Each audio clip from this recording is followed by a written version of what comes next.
In June 2009, 23-year-old photographer Javad Moghimi Parsa worked for the semi-official Iranian Fars news agency in Tehran. He covered arts, sports, and politics. He also faced constant censorship. Parsa's editors warned him to stick to his employer's agenda. When he failed, which was often, he was suspended for weeks. On the days before the presidential elections, Parsa was sent out to shoot election crowds. Those days were euphoric, and Parsa was excited to photograph a time of change in his country. But on June 14, the Iranian government announced that Mahmoud Ahmadinejad had again been elected president. Parsa was not on assignment, but as thousands took to the streets, he grabbed his camera and documented what was happening.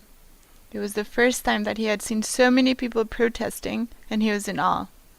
He continued working on his time off, sending images to foreign media. Weeks later, one of his photographs appeared on the cover of Time magazine. It was published without a byline. But within days, Parsa was called in for a meeting at Fars, where the agency's managing director said that photographers who sold pictures to outside media were spies. Parsa did not sleep at home that night. Instead, he bought a one-way ticket to Ankara, Turkey, and packed a small rucksack. The next day, he fled Iran.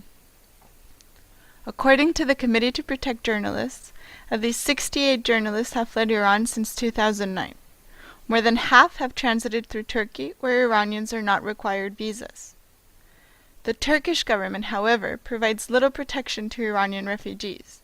Until they are resettled to a third country, their main source of protection is the United Nations High Commissioner for Refugees. But resettlement in some cases can take up to 3 years. Meanwhile, Iranian refugees are required to register with local authorities, stay within a parameter, and pay biannual fees.